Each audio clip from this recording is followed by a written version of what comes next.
I just feel like I can't lose. The universe is constantly conspiring in my favor. I just don't feel like I can be beat. I feel like if I had to go on the ship tomorrow with shark fishermen, and I never fished for sharks before, I feel like I could dive in the water, take a shark, gut it, and use its teeth for weapons to kill other sharks. That's how I feel.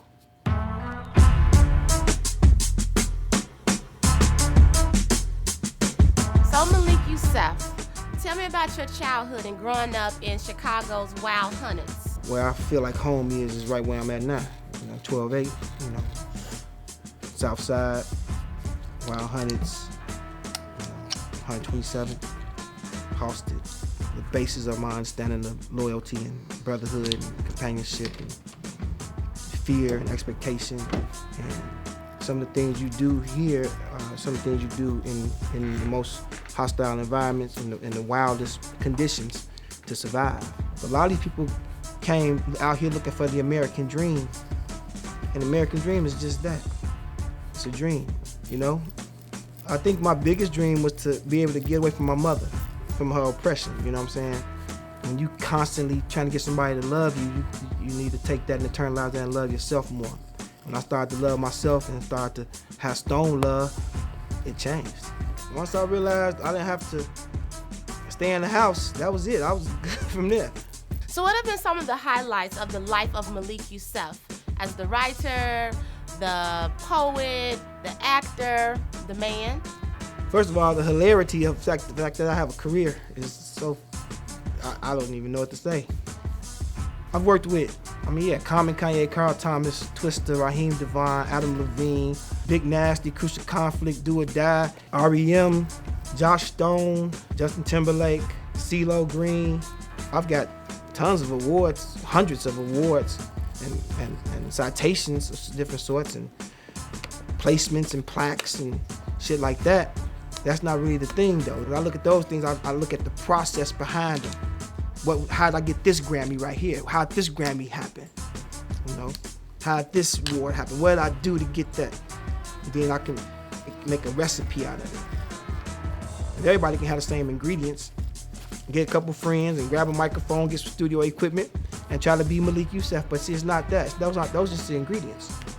That's a key component. There's a step on how to put those things together. And that's called the recipe. Now that's what you can't steal, because we go at it every day. We forge that path every day. Every day that Malik Yusef does something is a new chapter in spoken word music and spoken word poetry on the planet. That's something that's not been done before. Russell Simmons said, Malik Yusef and Black Ice are the reason I do this. And I was like, wow. The reason you did Deaf Poetry Jam, it wasn't for the learned poets from Harvard or Oxford. It was for the street motherfuckers like us that perform poetry at our boys' funerals and at the grave site, of our fallen soldiers out here trying to survive. That's how my poetry started. Before I knew there was a field of poetry, before I knew there was I didn't even know what an open mic was. So I did it in living rooms while we was getting drunk and loading weapons. So to have an outlet like Deaf Poetry Jam presented to me, my most vigorous effort is to create a venue as well for young people to express themselves. And maybe you didn't go through what we went through, gang banging, and but everybody goes through something, and to them, it is horrific, no matter what it is.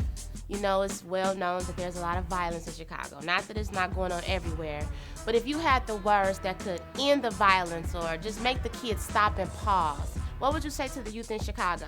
People need to understand that we talking about youth violence, that's just the symptom. When somebody's coughing, we give them cough syrup.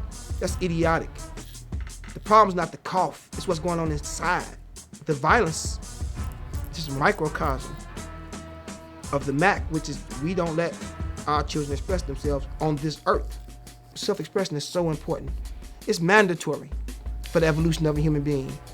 Through dance, through singing, through poetry. And if you let people express themselves, they'll learn themselves. They create this looking glass, this mirror.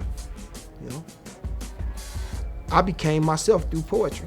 So, with so many people in the world who have big dreams, what would you tell someone who has a dream burning inside of them? I think that you have to understand you're good enough right now to go for your dream. You don't have to add no shit to you, right? Nothing. Start right now. If you walk the path, you learn the mission. You're not gonna learn mountain climbing sitting right here, no matter how many books you read. Get toward a mountain, you're gonna start seeing people that are attempting the same thing or have attempted or have mastered the same thing. So if you have a dream, start doing it. Dancers be fucking dancing. They don't be talking about dancing, they be dancing. Singers be fucking singing. So if you got a dream, live in it. Look at your dream, but then wake up and get after it. The illusion is everybody wants the truth. But the truth is, everybody wants the illusion.